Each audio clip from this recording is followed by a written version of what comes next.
Dis à ton voisin titre. Titre Ebomaka.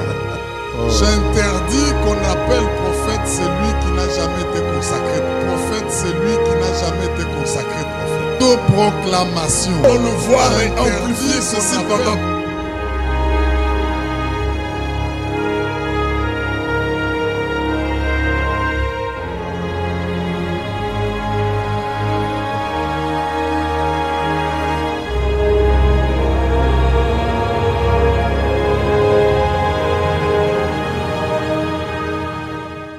Bien-aimés dans le Seigneur, soyez bénis où vous êtes.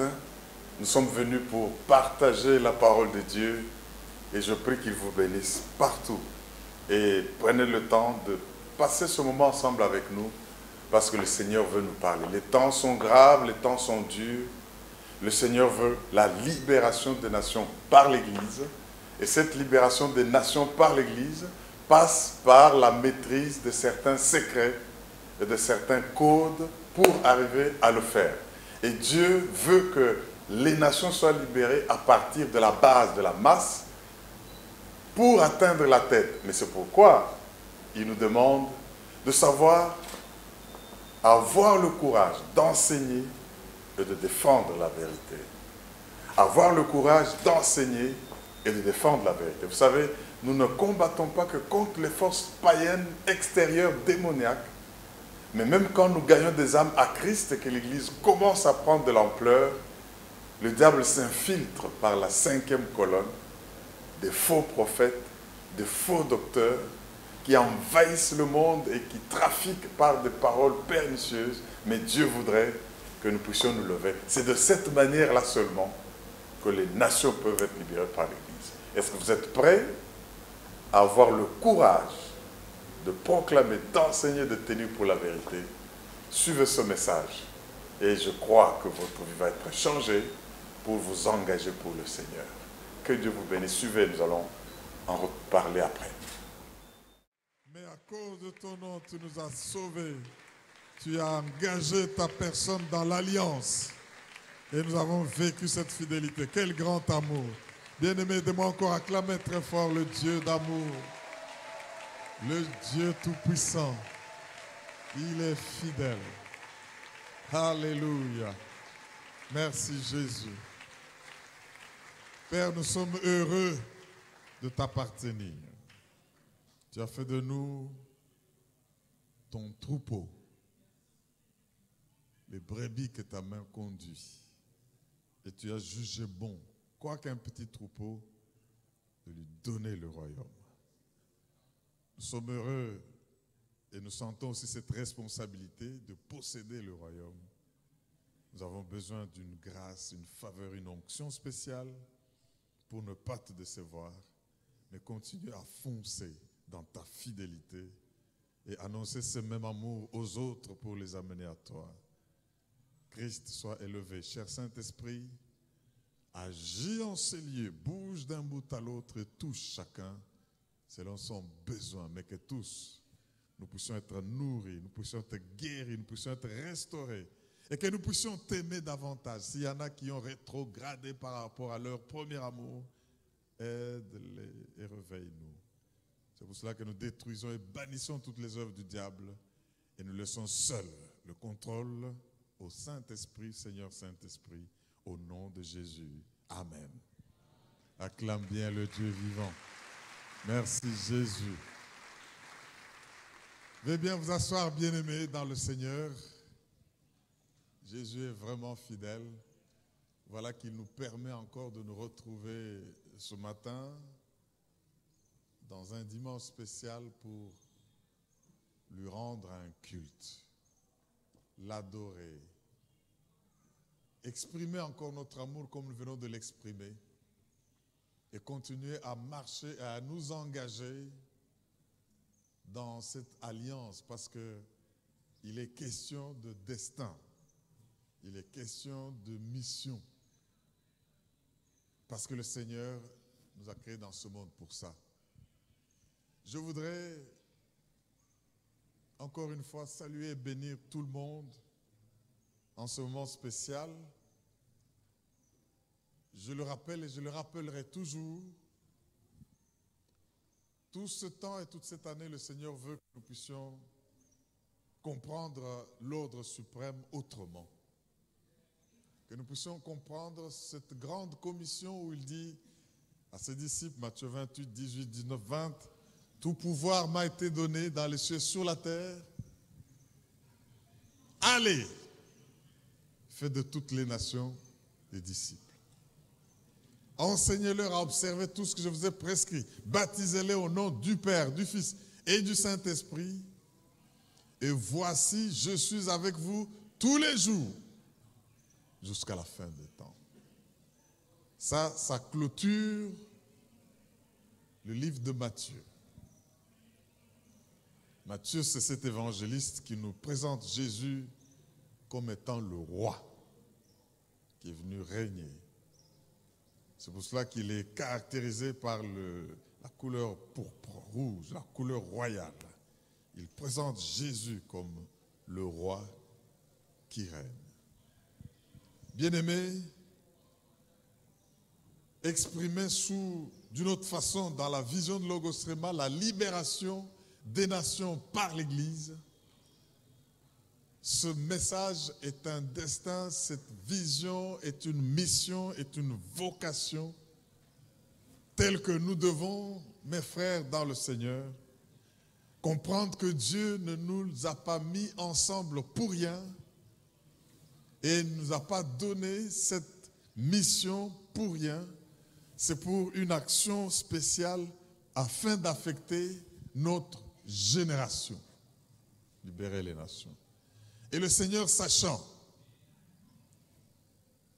qu'il ne peut pas se faire autrement qu'en passant par la maîtrise des secrets pour cette libération, depuis le début de l'année jusqu'à ce jour, et je sais jusqu'à ce que l'année terminera, il ne fait que nous révéler des secrets pour jouer ce rôle, la libération des nations. D'aucuns pouvaient croire que ça va se faire comme par un coup, une baguette magique, une action révolutionnaire d'un certain genre comme le monde le pense. Mais le Seigneur, sachant qu'il faut affecter la masse qui est l'Église, le royaume des dieux, tous les rachetés appelés à être des lumières du monde et le sel de la terre, il a voulu que ainsi ce message soit entendu par tous et que ceux qui sont enfants de Dieu y soient apprêtés, préparés pour qu'une fois cette masse de libérateurs que vous êtes, parce que c'est la mission qui lui a été donnée, il dit comme le Père m'a envoyé, en fait pour sauver, pour faire le Messie, pour être Messie et sauver et libérer, écraser la tête du serpent, moi aussi je vous envoie. Nous avons exactement la même mission. Christ s'étant dupliqué dans chacun de nous. Partout où nous passons, nous sommes chrétiens pour ça. Nous sommes Christ-like. Nous sommes comme Christ. Nous avons Christ par l'Esprit de Dieu en lui. Le mois passé, nous avons vu par exemple que pour la croissance explosive de tout ce que nous faisons, numériquement, de l'Église, qualitativement, dans nos santé, finances, partout, pour la croissance explosive, Dieu nous a montré que le Saint-Esprit est le socle et la base de tout.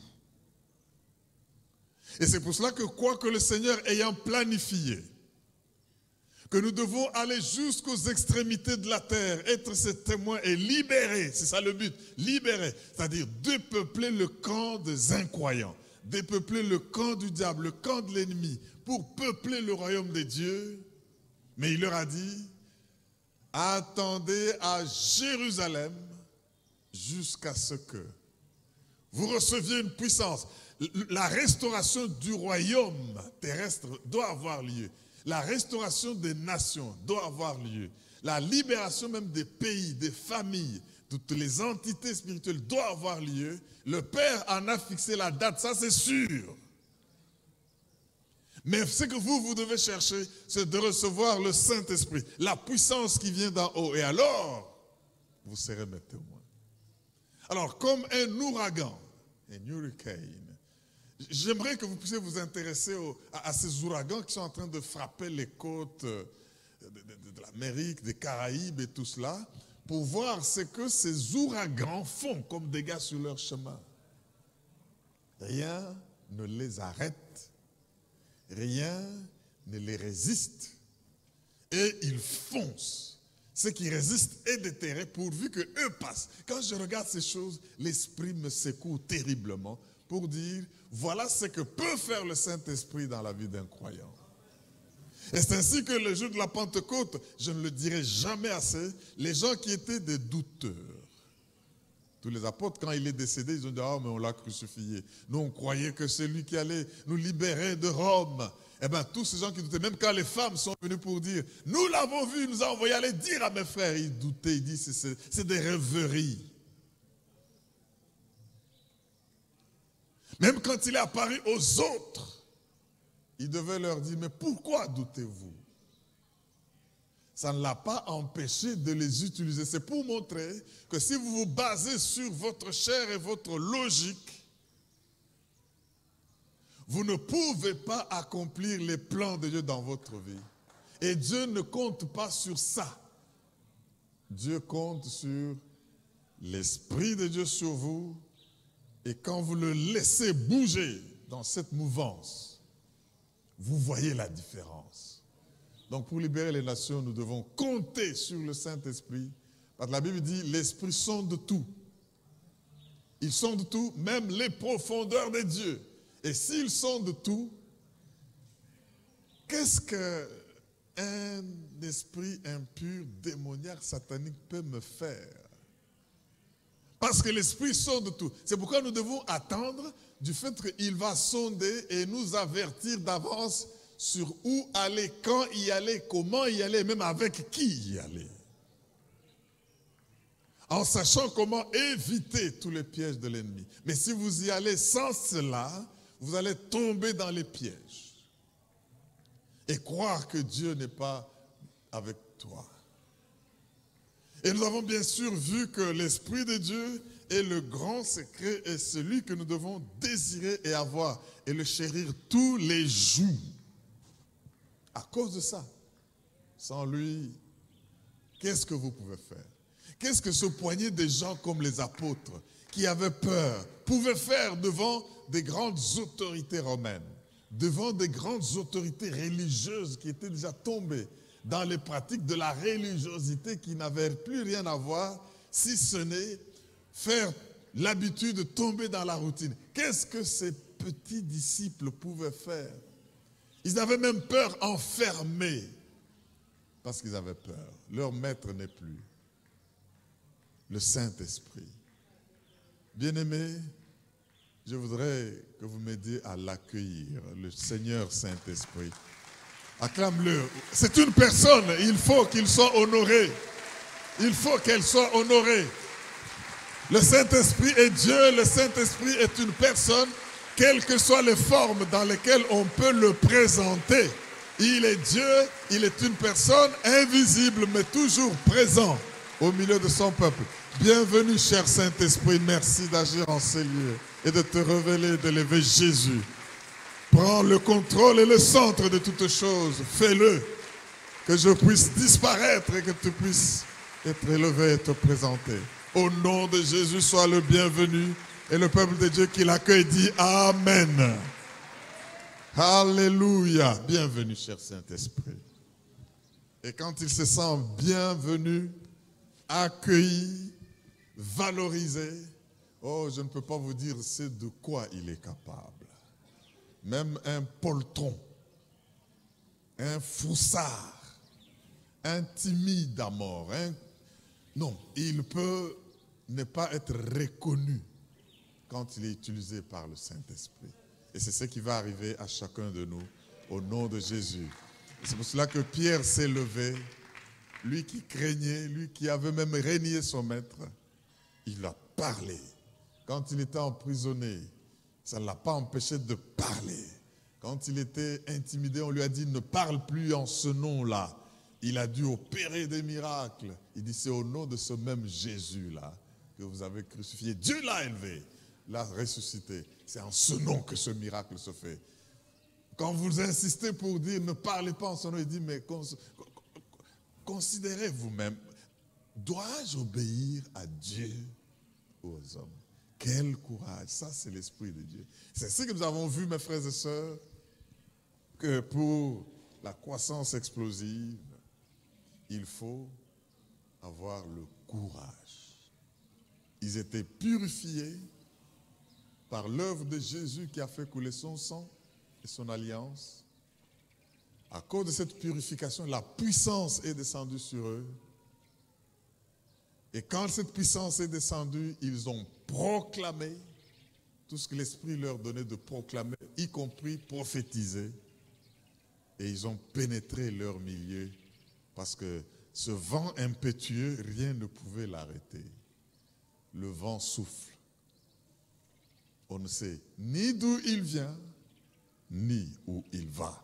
Voilà ce qui est un symbole prophétique du peuple de Dieu.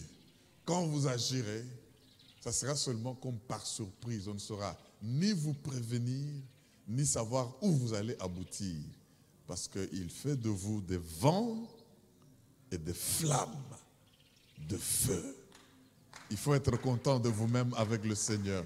Oui, ça mérite qu'on puisse acclamer ce que l'Esprit de Dieu fait de ses serviteurs. Alléluia! Gloire à l'agneau de Dieu. Et vous savez, quand nous avons vu ça, cette fois, le Seigneur voudrait. Vous avez vu que les apôtres, en pénétrant, ils ont connu la persécution. Ça ne les a pas ralentis dans leur élan d'avancer, de témoigner. Malgré la persécution, ils ont continué à proclamer tout ce qu'ils avaient comme conviction. Ils avaient une foi ferme. Ils vivaient dans l'unité et l'amour les uns envers les autres. Cette unité, cet amour faisait que l'ennemi pouvait venir et tout essayer, mais il continuait à agir et l'Esprit faisait des grandes choses.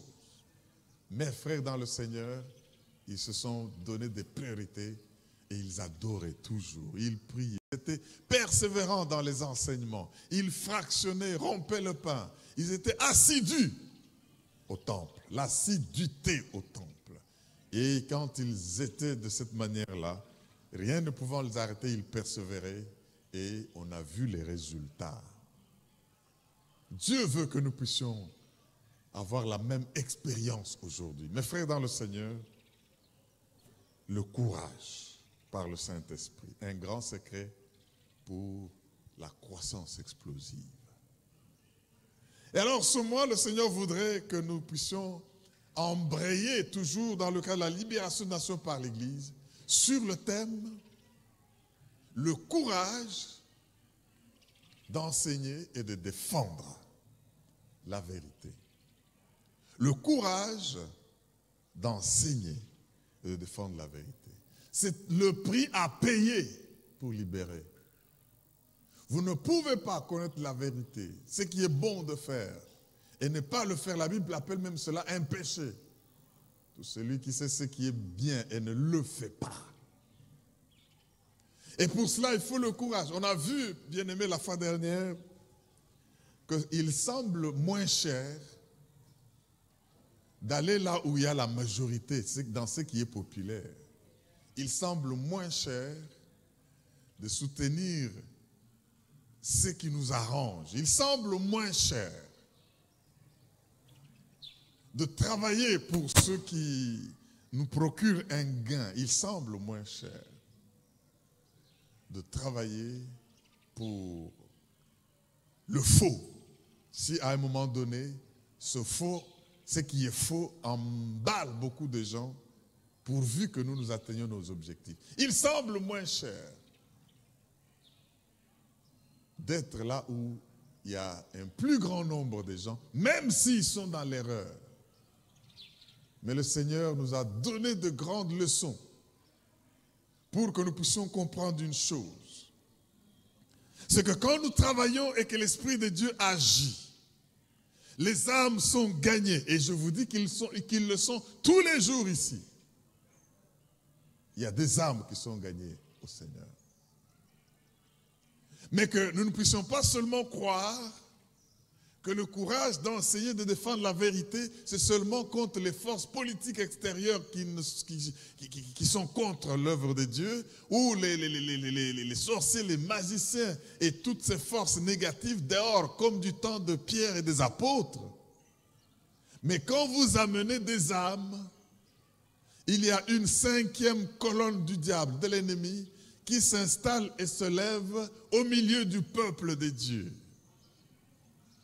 Nous devons aussi, en tant que lumière, l'éclairer, sonder avec l'esprit et démanteler ces forces-là pour que la gloire de Dieu se manifeste et que l'Église continue à faire son chemin de libération. Est-ce que tu peux dire Amen? Pierre a agi envers les forces extérieures qui voulaient l'emprisonner, qui voulaient le museler pour qu'il ne fasse pas ce à quoi il est appelé. Mais à quoi bon vivre en sachant que vous ne faites pas ce pour quoi vous devez vivre? On devient indigne du jour dans ces conditions-là. Si tu n'as pas une raison de mourir, tu n'as pas une raison de vivre. Mais si tu as une raison de vivre, tu as une bonne raison de mourir. C'est défendre la vérité de Dieu sur toi, défendre la vérité de Dieu sur ta mission, défendre la vérité de Dieu sur la libération des gens, défendre la vérité de Dieu sur ce qui est dit de Jésus partout et en toutes choses. Est-ce que quelqu'un peut dire Alléluia? Alors, Pierre s'est attaqué et aux forces extérieures pour aussi dépeupler le camp de l'ennemi et peupler le royaume de Dieu et gagner des âmes. Mais il a aussi compris que l'ennemi s'infiltre. L'infiltration ne date pas d'aujourd'hui. Écoutez ce qui est dit, j'aimerais qu'on puisse aller lire. Dans 2 Pierre chapitre 2, nous allons lire les 9 premiers versets, nous les avons lus la fois dernière. Je n'ai vraiment pas encore le temps de rentrer sur Jean-Baptiste, mais je touche un mot, c'est pour dire Jean-Baptiste est venu avec l'esprit d'Élie. Dans un monde où, comme du temps du roi Akab et Jézabel, le peuple clochait, tantôt vers les Baals, tantôt vers Dieu. Et Élie est venu pour dire, jusqu'à quand clocherez-vous? Il faut prendre une bonne décision, une bonne fois pour toutes, ou suivre Baal, ou alors suivre Dieu. Si l'Éternel est Dieu, suivez-le, servez-le. Ou si Baal est Dieu, suivez Baal. Mais ne soyez pas pieds dedans, pieds dehors, pieds dans les Baals. Alors, Dieu dit, avant que mon jugement ne vienne, il faut que Élie vienne premièrement pour tourner le cœur, parce qu'il est une question de cœur, des pères vers les enfants et les enfants vers le Père. Et il viendra. Et Jésus dit, mais Élie est venu, il est déjà venu, ils ne l'ont pas reconnu. Parlant de Jean-Baptiste. Donc l'esprit d'Élie était sur Jean-Baptiste pour appeler le peuple de Dieu à la repentance. Et quand Jean, vous le lisez dans Matthieu 3, il se retire, il refuse de vivre comme tous les hommes normaux. Il fait sa demeure à part, dans le désert. Il ne mange pas les choses comme tout le monde. La Bible dit, il mange des sauterelles et du miel. Et quand il s'habille, il se couvre de peau de bête. Quel personnage affreux. Apparemment horrible, un personnage anormal. Mais parce qu'il avait sa mission, et il devait la défendre. Mais voilà que cet homme, quoique parti dans le désert, des foules venaient vers lui. Et il disait, répentez-vous, c'est-à-dire changez votre façon de voir et d'entendre les choses, votre manière de vous conduire, renouvelez votre intelligence, pensez comme Dieu pense et suivez-le. En fait, c'est ce qu'il disait, répentez-vous car le royaume de Dieu est proche. Et ceux qui se repentaient, il est baptisé au Jourdain. Et là où il est baptisé, Dieu a déjà fait la grâce que je puisse y arriver, fouler mes pieds. C'est là où, à la traversée du peuple de Dieu, venant de l'Égypte pour conquérir la terre promise, Josué avait pris 12 pierres dans le Jourdain et il les avait fait comme un monument. Alors Jean-Baptiste est parti à ce même endroit. Et il voit des scribes, des pharisiens, en fait, des hommes d'église, si je peux les appeler aujourd'hui. Des religieux qui n'étaient plus dans la vérité de Dieu, qui devaient se repentir et qui sont venus. Qu'est-ce que Jean-Baptiste dit? Repentez-vous. Vous aussi, là, qui vous a appris à fuir la colère de Dieu? Mais ne soyez pas venus juste pour venir porter des fruits. Ça, c'est la vérité. Il devait l'enseigner et il devait la défendre pour libérer tous ceux qui l'entendaient et les sauver de la colère de Dieu. Il dit, il faut que Jean-Baptiste vienne d'abord avant que, pour que le cœur là soit bougé. Portez le fruit d'une de la repentance. Sinon, la cognée est à la racine de tout arbre. Ne dites pas en vous-même, nous sommes enfants d'Abraham. Dieu peut se passer de vous. Et il pointe maintenant ces pierres-là. Et de ces pierres, il peut procurer une descendance à Abraham.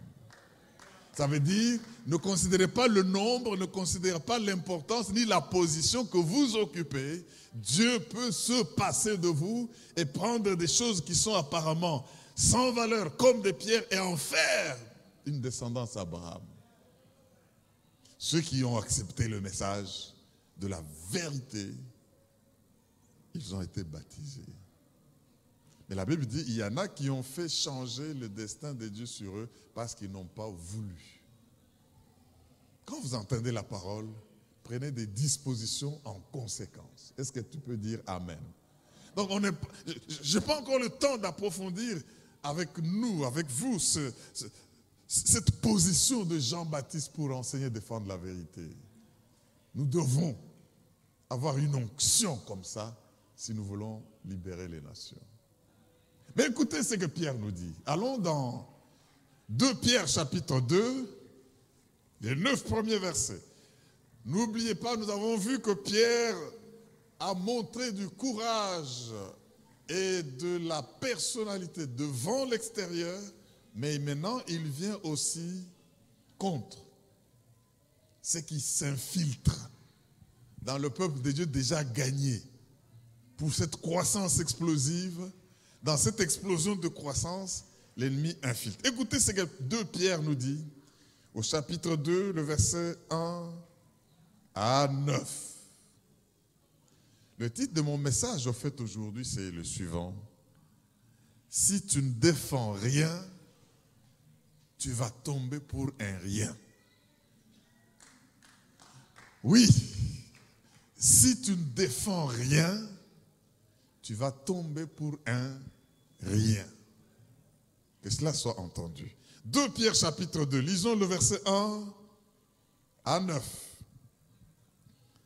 Il y eut parmi le peuple de faux prophètes. Voilà, ça c'est à l'intérieur de l'Église. Et il y aura de même parmi vous de faux docteurs. Dis avec moi, faux prophètes.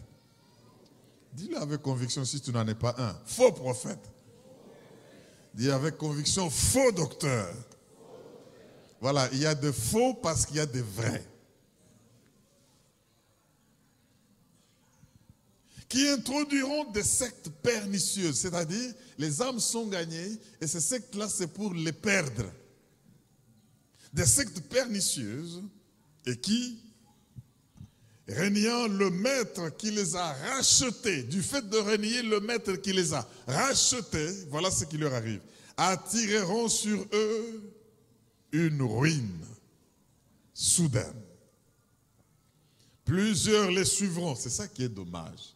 Ils sont faux, même pas peu de gens les suivent, plusieurs les suivront dans leur immoralité, dans leur dissolution. Et la voix de la vérité sera calomniée à cause d'eux. Moi, je refuse que la voix de la vérité soit calomniée à cause de moi. Faites de même, bien-aimés. Par cupidité, écoutez le mobile intérieur. Par cupidité, ils trafiqueront de vous au moyen des paroles trompeuses, eux que menace depuis longtemps la condamnation et dont la ruine ne sommeille point. Vous savez, ces personnes, j'aimerais qu'on se convienne de les appeler les clandestins. Dans le royaume de Dieu, considérons-le comme étant des sans-papiers. Parce que ce sont des autoproclamés. Ils n'agissent pas de manière ouverte en vous disant que je suis faux. Mais pour les mobiles tels qu'il est décrit là, ils opèrent et dommage, plusieurs les suivent pour la perdition.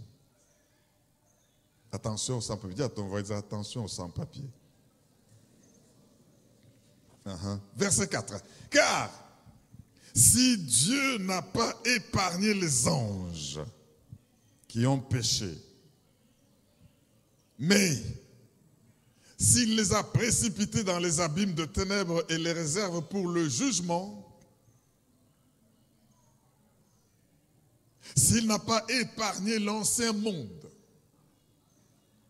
mais s'il a sauvé Noé, lui, 8e, ce prédicateur de la justice, lorsqu'il fit venir le déluge sur un monde d'impies,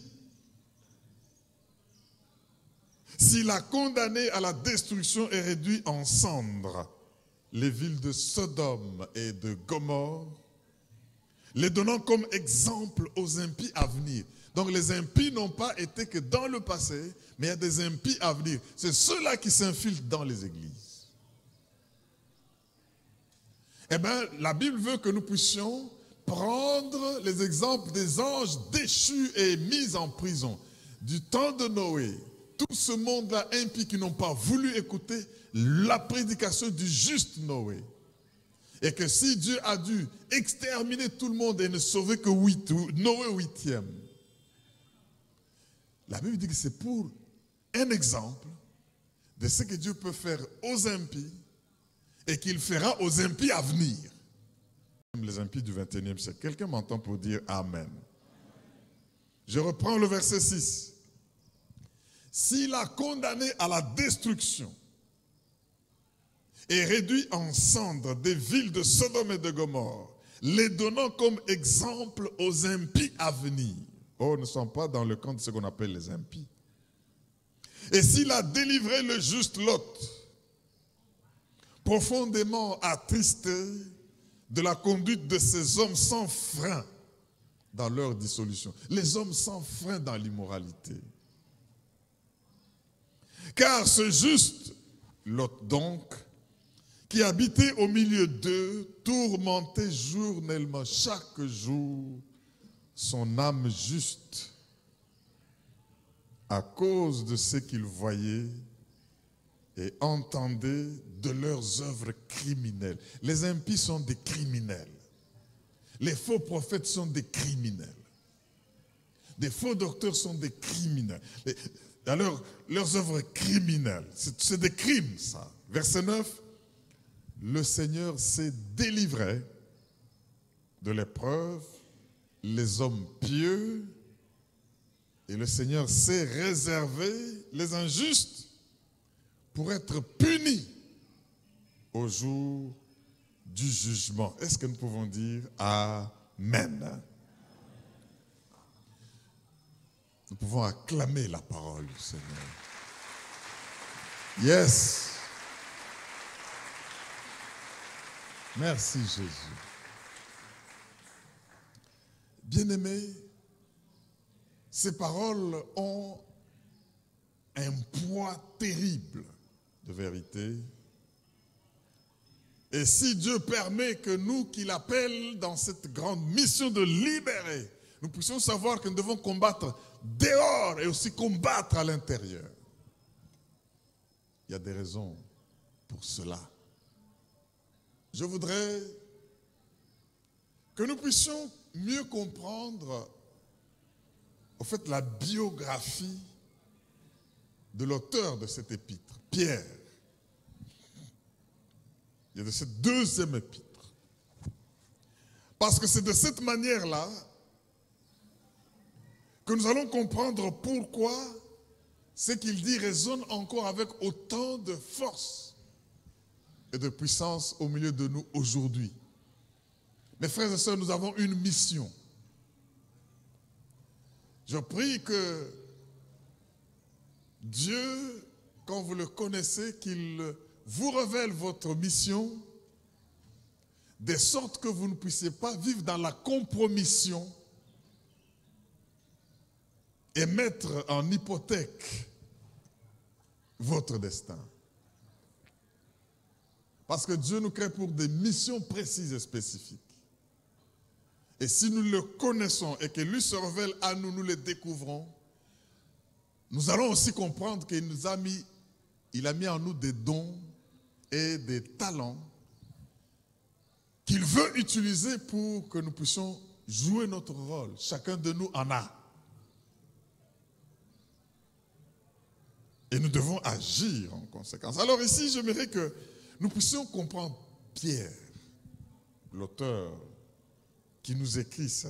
Parce que il est important que nous puissions aller au-delà de la lettre pour aller dans l'esprit de la lettre.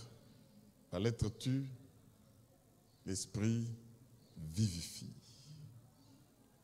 Ici, bien-aimés dans le Seigneur, Pierre nous met face au problème de l'opposition, extérieure ou intérieure. Mais nous sommes là face au problème de l'opposition, au fait des forces du mal. Toutes ces forces, mes frères et sœurs, ne sont pas que de forces physiques des hommes. Nous ne luttons pas contre la chair et le sang, mais nous luttons contre des esprits méchants qui sont dans les lieux célestes. Mais il est temps que, par l'Église, dit Paul, toutes ces puissances connaissent aujourd'hui la sagesse infiniment variée des dieux. Qui est Pierre? Quand vous regardez Pierre, premièrement, vous allez voir que Pierre, c'était le plus virulent des disciples de Christ. Le plus virulent des apôtres de Christ. D'abord, tout naturellement, Pierre avait commis beaucoup d'erreurs du fait qu'il était trop impulsif. Il était trop présomptueux. Et ça le caractérisait naturellement. Mais quand nous regardons comment le Seigneur l'a utilisé, nous avons vu que Pierre s'est retrouvé à plusieurs reprises coincé, embourbé dans ses propres déclarations et paroles, qui n'avait pas prononcé ou déclaré de mauvaise foi. Pierre pouvait, quand on vient attaquer son Seigneur, sortir son épée et vouloir tuer la personne qui est venue. Comparé aux autres disciples. Au point que nous pouvons voir dans les Saintes Écritures, le Seigneur qui vient voir ses disciples leur dire, « Qui dit-on que je suis, moi le Fils de l'homme ?» Oh, certains disent, il est Jean-Baptiste, certains disent, il est Élie, et certains disent, Jérémie. Mais vous, qui dites-vous que je suis? Il faut avoir une opinion personnelle et non pas rester dans les on-dit. Connaître Jésus. Alors, pendant que les autres apôtres ne pouvaient rien dire, voilà que Pierre se lève sous la révélation. J'aimerais vous dire une chose, bien-aimés, ne lisez pas la Bible pour avoir des informations.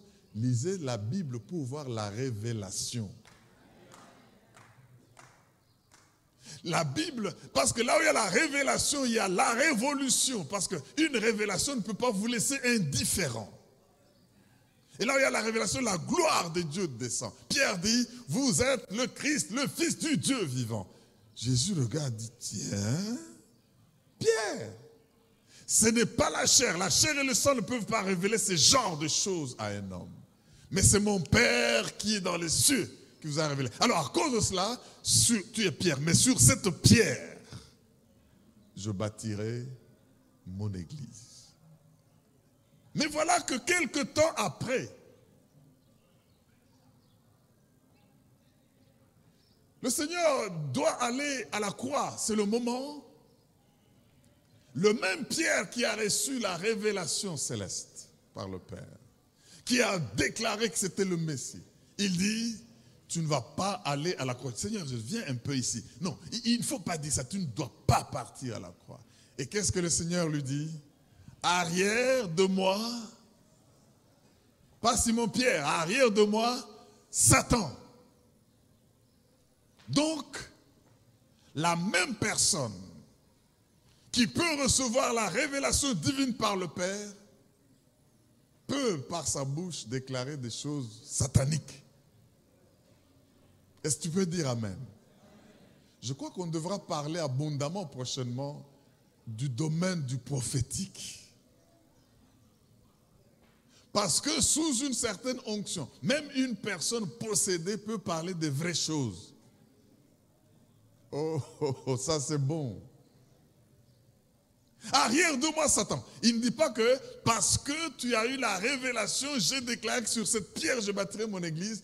Quand les diables possèdent ta bouche, je dois encore croire. Non. Vous savez, mes frères et sœurs, il y a des personnes qui disent, non, ce frère-là, chaque fois qu'il dit ces choses arrivent, il a déclaré, il a prophétisé, il vient encore de dire, il peut avoir prophétisé de bonnes choses, mais ça ne veut pas dire que ce qu'il va vous dire toujours est vrai. Il faut discerner les esprits pour arriver à savoir, quand il faut dire arrière de moi, Satan. Bien aimé, vous savez pourquoi certaines choses déclarées par de faux prophètes vous arrivent? Posez-moi la question pourquoi. Mais c'est une très bonne question. Ça vous arrive parce que vous n'avez pas détruit ce qu'ils vous ont dit. Bien-aimés, la Bible dit ceci. Voici l'héritage des serviteurs de l'Éternel. Allez lire Ésaïe 54. Toute arme forgée contre vous sera sans effet. Et toute langue. Donc la prophétie, ça fait partie de toute langue. Toute langue qui se lèvera contre vous en jugement, faites quoi? Vous la condamnerez. On ne condamne pas en pensant que j'ai condamné. Vous déclarez. Ce qui sort de la bouche, vous l'annulez par la bouche.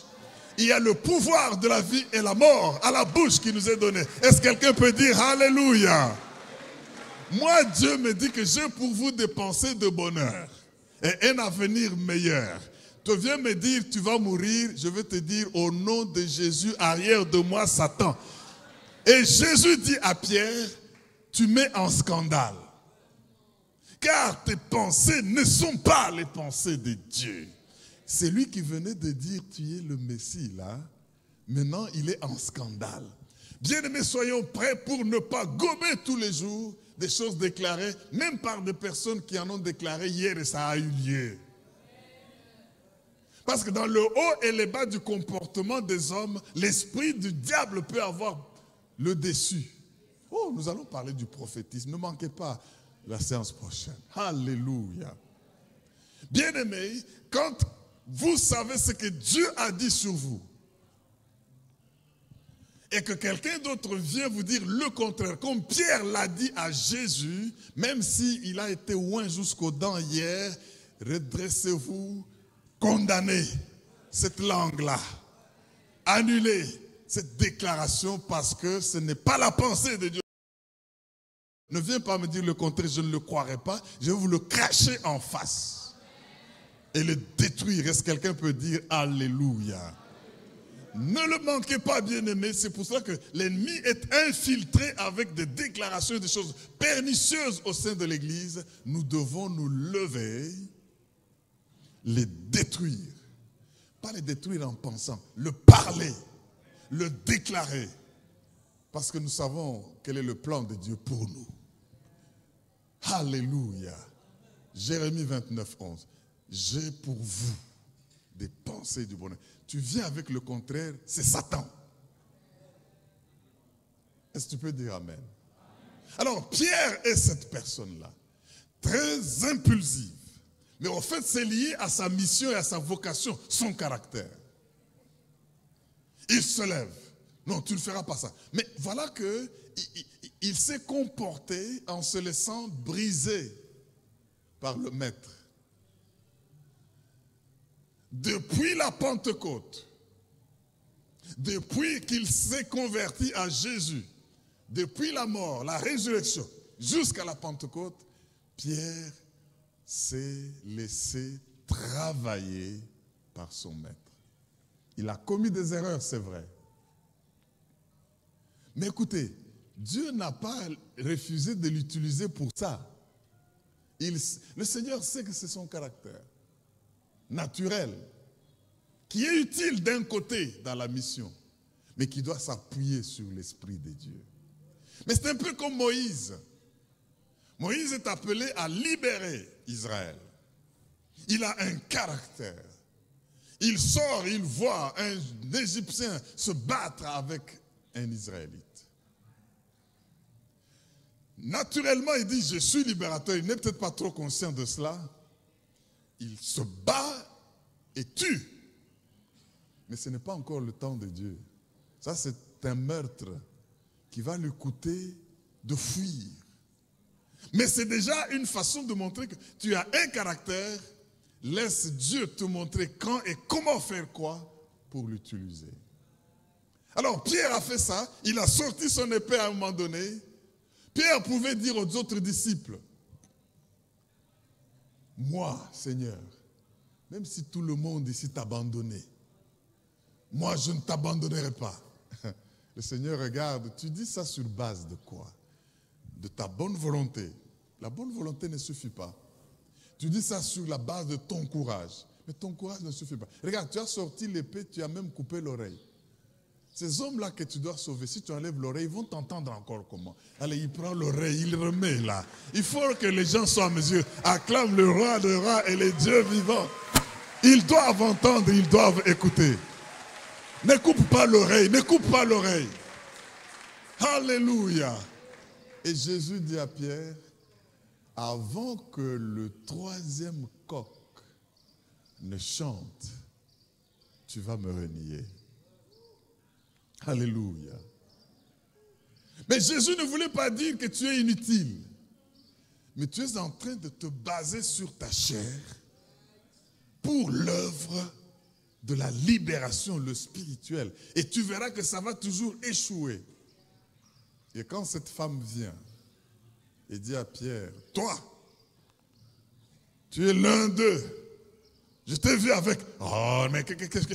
Il est entré dans les imprécations là. Qu'est-ce que tu veux dire? Moi, je ne le connais pas, tu racontes de quoi? Et puis après... Oh. Ce que le maître lui avait dit le résonne maintenant. Tu renies, et la Bible dit, il a pleuré amèrement. Mais c'était un vaccin. C'était un vaccin pour que quand il va maintenant se lever, il ne puisse plus tomber dans le reniement, qu'il ne puisse plus nier le Seigneur, qu'il puisse avancer. Bien-aimé dans le Seigneur, voilà le caractère de cet homme. L'impulsivité, mais qu'il fallait laisser travailler par le Seigneur. Et non seulement ça, vous comprenez donc que Pierre, quand il écrit maintenant, il écrit sur base de son expérience avec le Seigneur. Le même Pierre qui écrit a été résisté lui-même quand il devait devenir un peu hypocrite par Paul à Galate. Il mange avec les païens, les inconvertis. Dès qu'il apprend qu'il y a une délégation qui est venue de Jérusalem, il fait semblant. Paul dit quoi? Toi qui as fait ça, tu veux que nous puissions judaïser. Et Paul dit, je lui ai résisté en face. Pierre dit ça, et quand il écrit, il n'a pas gardé une dent contre Paul. Il dit, mon frère Paul écrit des choses que des gens mal affermis tordent le sens. Il le soutient, parce que, bien aimé, pour libérer, il faut savoir enseigner et prendre position pour la vérité. Peu importe le nombre des gens qui disent qu'ils sont dans le faux, il faut se mettre debout pour la vérité. Est-ce que quelqu'un peut dire Amen? Ça, c'est la biographie un peu décrite de cet homme-là. Mais Jésus, j'insiste, n'a pas dit parce que tu as fait ceci, parce que tu as fait cela, je ne veux plus t'utiliser, tu m'as déçu. Non, le Seigneur, lui, sait qu'il ne te peut pas. Tu peux avoir été faux prophète par erreur, au point qu'on pouvait dire de toi, arrière de moi, Satan. Mais Jésus n'a pas rejeté Pierre. Regardez ce qu'il est en train de faire maintenant. Il le travaillait pour qu'il sorte du charnel. Tu peux aussi te repentir, sortir du charnel, sortir de ce que tu fais par cupidité, sortir de ce que tu fais pour manipuler les gens en vue de tes motifs intérieurs. Et Dieu va t'utiliser parce qu'il t'a créé pour un destin. Est-ce que tu peux dire Amen? Pierre est devenu ainsi un chef de file digne de foi, digne de confiance, à la tête de l'église de Jérusalem. Mes frères, c'est ainsi que nous devons comprendre que c'est lui qui nous écrit ce que nous venons de lire, l'a écrit sur base de ses propres échecs, pour ne pas placer sa foi dans ce qui est charnel. Il nous donne un exemple de comment Dieu peut briser quelqu'un et l'utiliser. Et je veux que Dieu récupère tous ceux qui, consciemment ou inconsciemment, ont agi sous l'utilisation de la chair ou même de l'esprit de déviation. Repentez-vous. C'est ça le message de Jean-Baptiste. Repentez-vous et portez les fruits dignes de la repentance. C'est pourquoi je voudrais, bien-aimés dans le Seigneur, que nous puissions remarquer certaines leçons de qualité que Pierre aborde dans ses livres. Les leçons. Nous devons lire. La Bible dit, tout cela est arrivé pour servir d'exemple, de leçon. Première leçon. Premièrement,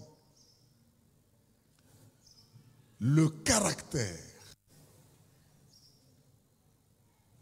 au milieu d'une basse moralité. Quand vous vivez dans un milieu, dans un monde, dans un siècle, dans une génération où il y a une basse moralité, les antivaleurs sont devenues comme étant des valeurs. Ne vous moulez pas dans cela, ayez du caractère. Ainsi, quand vous lisez, je vais vous recommander d'aller lire tous l'épître de Pierre, le deuxième, si vous ne lisez pas tous les deux. Vous allez vous rendre compte que Pierre soutient pendant des années qu'il faut avoir du caractère. Lui qui a vécu sous ses impulsions et ses émotions est en train maintenant de nous montrer qu'on a bien à avoir ce caractère, ces émotions que Dieu nous a données, mais nous devons, en tant que serviteurs de Dieu, là où il y a basse moralité, dans les mœurs politiques, dans les mœurs sociales, dans les mœurs religieuses, là où il y a une basse moralité, manifestons du caractère. Qu'est-ce que quelqu'un me dit? Amen. Deuxième leçon, il faut prendre des initiatives au milieu des mauvais modèles. Quand il y a des faux prophètes, c'est parce qu'il y a des vrais. Quand il y a de faux docteurs, c'est parce qu'il y a de vrais. Et vous qui êtes du côté du bon et non des impies, prenez des initiatives. Bien-aimé, Pierre ne manquait jamais d'initiative. Bien sûr, il a dû apprendre à ne pas les prendre charnellement. Mais quand il a été modelé, c'est pour cela que même à la Pentecôte, dès que les gens commençaient à dire « ils sont ivres », on commence à parler mal des choses spirituelles, Pierre s'est levé, il a pris l'initiative. Bien-aimé, c'est ainsi ce que le prophète Joël a dit. Il a commencé à corriger, à présenter la vérité et à la défendre. Ils ne sont pas ivres, c'est ce que le prophète Joël a dit. Il faut que cela nous caractérise. Est-ce que quelqu'un peut dire Amen? On nous montre que les chefs religieux du temps de Pierre ne croyaient vraiment plus en Jésus. Ils étaient là. Et c'est pour cela qu'il dit, le jugement est proche. Mon frère et ma soeur, si vous voyez quelqu'un qui dévie, même à l'intérieur des enfants, même qui attire beaucoup de gens, et qu'il n'y a pas le jugement de Dieu qui tombe sur lui, ne vous en faites pas. Sodome et Gomorrhe leur sert d'exemple, doit leur servir d'exemple. Le jugement du temps de Noé doit leur servir d'exemple. Les anges qui ont été déçus doivent leur servir d'exemple. Le Seigneur, pour lui, il est dans l'éternité. Un jour, c'est comme 1000 ans, c'est comme un jour. Il est patient parce qu'il veut qu'il y en ait qui se répandent. Je vous encourage, mon frère et ma soeur. Vous avez peut-être commis d'erreurs comme Pierre en a commises. Mais ne vous endurcissez pas dans ces erreurs. Répentez-vous et relevez-vous. Le juste tombe cette fois. Mais il se relève toujours. Mais le méchant, lui, ne va pas se relever. Il va être frappé. Et il va tomber dans la honte. Est-ce que quelqu'un peut dire Amen? Donc comprenez cela. Vous pouvez avoir fait des choses par erreur, par ignorance, par le zèle. Mais dès que vous vous rendez compte que l'Esprit vous convainc que ce que vous avez fait était une erreur, ne continuez pas à servir le monde des ténèbres. Revenez à Jésus. Peux-tu dire Amen? Troisième leçon. Non seulement vous devez prendre des initiatives, mais soyez prêts, bien-aimés, à prendre des risques pour vos convictions. Est-ce que tu peux dire Amen? Prendre des risques. Pierre l'a fait. Vous savez, cette leçon que Pierre nous donne, il a vécu une période où la torture et le martyre battaient le plein. Les Romains ne blaguaient pas. Pierre s'était même retrouvé en prison après qu'on ait exécuté Jacques. C'était son tour. Mais du fait qu'il y avait la Pâque qui allait avoir lieu, on l'a mis en prison et son tour venait pour qu'il soit exécuté. N'eût été l'ange qui est venu pour le libérer et lui demander de continuer et l'Église qui intercédait. Mais qu'est-ce qu'il nous donne comme leçon? Quand vous avez des convictions, que rien ne vous démoralise ni ne vous terrorise, prenez les risques. Est-ce que quelqu'un peut dire Amen? C'est pour cela que toutes les erreurs que Pierre a commises, si vous examinez de près, c'est par prise de risque. Il était prêt à le faire. Et ça doit nous inspirer, nous que Dieu appelle à libérer. La quatrième leçon que nous tirons de la lecture de ces écrits de Pierre, après avoir compris sa biographie, c'est avoir la foi inébranlable au milieu d'une masse craintive. La foi, si vous avez oublié Hébreux 11 nous dit, une démonstration des choses qu'on espère, une ferme assurance de celles qu'on ne voit pas. Avoir la foi inébranlable. Une fois que Pierre a renié Jésus devant cette femme qu'il a pointée, il s'est dit plus jamais ça. Et il est mort décapité dans l'an 60 après de notre ère. Alléluia. Est-ce que tu peux, quand tout le monde peut quitter la foi, es-tu prêt à tenir pour la foi? Quand tu es dans un milieu où on peut critiquer, mal parler de la foi, mal parler du message de l'évangile, mal parler de ton Seigneur Jésus, est-ce que tu peux, malgré le nombre de gens, te tenir debout, parler, enseigner, défendre la vérité malgré et contre tout? Voilà le message que Pierre nous donne. Mes frères dans le Seigneur, cinquièmement, non seulement Pierre nous enseigne que nous devons avoir du caractère au milieu de la basse moralité qui caractérise notre temps. Prendre les initiatives au milieu de mauvais modèles pour montrer, ne fût-ce qu'un seul modèle que vous êtes. Non seulement qu'il nous apprend que nous devons prendre les risques, malgré la terreur qui peut être sémée pour nos convictions. Et que nous devons avoir une foi inébranlable, malgré la masse craintive. Eh bien, Pierre nous dit, dans son dernier chapitre, que le Seigneur revient. Il peut avoir tardé, mais lui n'est pas en retard, il revient. La leçon que nous tirons, c'est que nous devons lui faire confiance entièrement jusqu'au moment où il viendra. Lui faire confiance entièrement. Ce que j'ai cité dans Proverbe 24, 16, j'aimerais qu'on le lise pour que tout le monde l'entende et sache que c'est la Bible qui le dit. Proverbe chapitre 24. Le verset 16 dit ceci. Car cette fois, le juste tombe. C'est pour dire que nous sommes humains, nous sommes dans la chair. Tu peux dévier, tu peux commettre des erreurs. C'est cela, tomber, ne plus être à mesure d'avancer. Mais il se relève. C'est le nombre de la plénitude, le nombre de la perfection. Mais les méchants ne se relèvent pas. Les méchants sont précipités dans le malheur. Je dis ceci avec insistance, bien-aimés, pour qu'au nom de Jésus-Christ,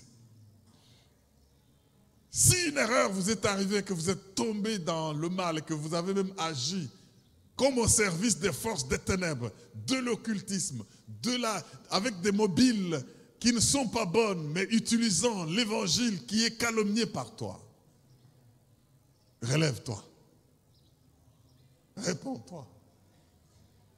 Comme le Seigneur n'a pas rejeté Pierre à cause de ses erreurs, il a dit, le diable t'a réclamé pour te cribler comme du froment. Je n'ai pas interdit qu'il te crible, mais j'ai prié pour toi afin que ta foi ne défaille. Sors de cette ligne-là, des impies, des sans-papiers, des irréguliers, des autoproclamés, des faux docteurs, de faux prophètes. Et laissez le Seigneur vous utiliser pour que nous puissions continuer à dépeupler. Si à cause de vous, les gens que nous avons déjà gagnés au Seigneur, rentrent dans le monde, ton sort et ton jugement est déjà décidé. Il ne sommeille ni ne dort. C'est lui qui déclare ces choses. Quelqu'un m'entend pour dire Amen. Mais en tant que leader, qu'est-ce que nous tirons comme leçon? J'aimerais qu'on ait 4 leçons. Après que nous ayons compris l'homme qui nous a écrit de Pierre, l'apôtre, le libérateur, il n'est pas parfait, il n'a pas vécu une vie sans erreur. Abraham, notre père dans la foi, il n'a pas été parfait, mais il a cru, et cela lui a été imputé à justice. Vous aussi. Humainement parlant, vous pouvez avoir commis des erreurs même pire qu'Abraham, même pire que Pierre, même pire que n'importe qui, mais le juste tombe cette fois. Il se relève pour continuer à marcher, mais Dieu le travaille pendant sa chute. Dieu le forme. Mais en tant que leader, meneur des gens, on ne veut pas libérer sans être meneur. Voici la première leçon de leadership que Pierre nous donne. Il nous dit ceci. Pour être meneur, le leadership se repose d'abord sur la fondation de caractère. La fondation du leadership, c'est le caractère. Non pas sur les dons ou sur le charisme. On reconnaît tout arbre bon par ce fruit. Ne comptez pas, ne regardez pas les dons, ne regardez pas le charisme. Tout cela est bon, mais les païens aussi en ont. Ces faux prophètes, ces faux docteurs, ils sont charismatiques aussi. Ces faux prophètes, ils ont le don, la capacité de parler, d'exposer des choses, même des choses fausses, mais ils les exposent telles que vous pouvez le croire. Donc le leadership, premièrement, a comme base, fondement, le caractère. Avant de se reposer sur les dons et sur le charisme. Deuxième leçon que nous tirons de Pierre, dans le cadre de leadership, du menariat, les mobiles d'un leader détermineront son mouvement et l'état de son esprit. Qu'est-ce qui est dans ton cœur quand tu fais ce que tu fais? Qu'est-ce qu'il y a comme mobile au fond de toi quand tu prophétises ce que tu prophétises? Qu'est-ce qui te pousse? Les autres, la Bible, Pierre a dit, par cupidité, ils manipulent et trafiquent. Ce sont des trafiquants de prophéties. Quel mobile? Donc, bien aimés, nous devons comprendre que le mobile d'un leader vont déterminer son mouvement et vont déterminer son état d'esprit. C'est ce que nous apprenons de Pierre. Juge tes mobiles et expose-les à la lumière de la vérité divine. Et nous devons toujours enseigner et défendre la vérité. Troisième leçon de leadership que Pierre nous donne, si vous ne défendez rien, vous tomberez pour un rien. Ce qui est même le sujet de notre message aujourd'hui. Nous devons défendre quelque chose pour ne pas tomber pour rien. Et quatrième leçon, le leader efficace voit à la fois la grande image de l'avenir qui les attend et le petit processus pour y arriver. Ne voyez pas que l'image de l'avenir, mais sachez que pour arriver à ce que Dieu vous a prévu pour vous, ça doit passer par un processus. Bien-aimé, le salut est un processus. Jésus a vu dans Pierre ce libérateur, ce grand leader qui devait être à la tête de l'église de Jérusalem. Son caractère naturellement donné, inné, charnel. Mais Jésus voyait ce grand serviteur de Dieu, mais il fallait qu'il passât par le petit processus sans lequel il ne devient pas ce qu'il doit devenir. Mes frères dans le Seigneur, Jésus a vu la grande photo de la joie qui lui était réservée, d'avoir des fils et des filles pour Dieu, de régner avec eux. Mais Jésus savait que ce grand tableau du salut, de la libération des nations, doit passer par un petit processus. La Bible dit, à cause de la joie qui lui a été réservée. Ça, c'est le grand tableau, la grande photo de l'avenir. Mais quel est le processus? Il a souffert la croix, il a méprisé l'ignominie, la honte, et maintenant, il est assis à la droite du Père. La grande photo, c'est régner avec Dieu. Mais comment y arriver? Le processus, souffrir la croix. Le processus, mépriser la honte et tout ce que le processus, continuer à avoir le courage et défendre pour arriver jusqu'au bout. Bien-aimés dans le Seigneur, si vous avez compris cet enseignement que Pierre nous donne dans ses écrits, je crois que vous n'allez pas vous laisser entraîner ni influencer par aucune force de ténèbres. Le Seigneur dit, c'est Jérémie qui nous dit, je veux qu'on le prenne ensemble. Je l'ai lu, mais je veux qu'on le lise, qu'on le soit exposé. Jérémie 29, 11, qu'est-ce qu'il dit? Il dit, car je connais les projets que j'ai formés sur vous, dit l'Éternel. Dieu a des projets sur vous. Projets de paix et non de malheur, afin de vous donner un avenir et de l'espérance. Ne venez pas me dire le contraire. Je dirais arrière de moi, Satan. Est-ce que quelqu'un m'entend pour dire Amen? Acclame le roi des rois et tiens-toi debout, on va faire quelque chose maintenant. Est-ce que quelqu'un ne peut pas ajouter un cri de joie parce que le Seigneur est en train de nous préparer à le glorifier? Alléluia. Dans ce mois de prière, voici l'instruction que Dieu nous donne. Ouvre avec moi Ésaïe 7, verset 11.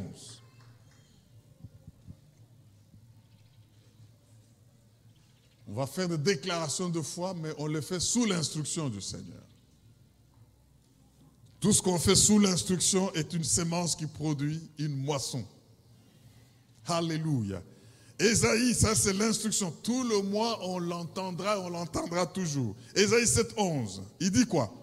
Demande en ta faveur un signe à l'Éternel, ton Dieu. J'insiste là-dessus. Si l'Éternel n'est pas ton Dieu, mon frère et ma soeur, tu n'aimes pas. Ne demande pas.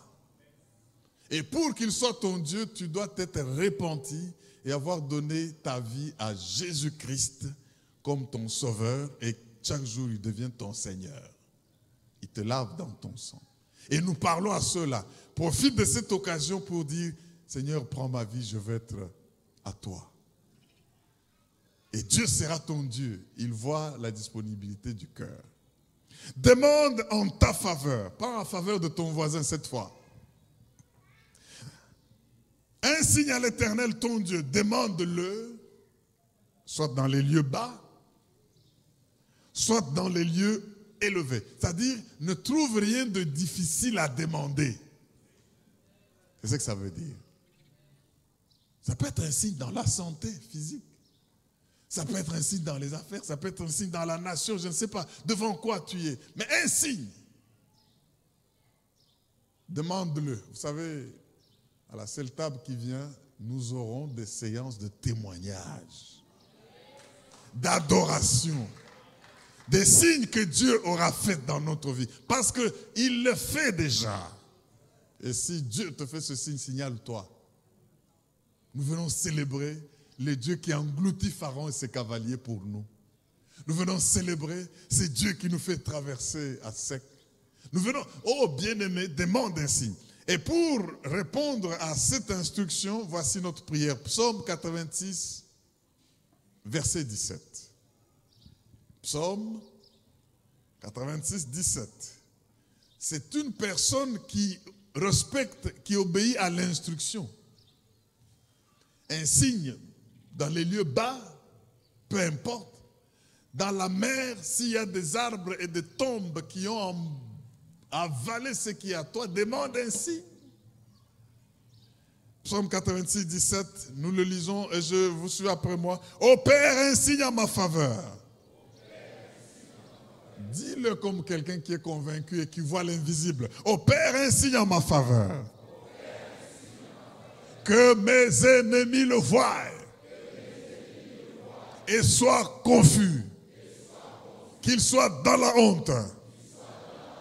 Car tu me secours et tu me consoles.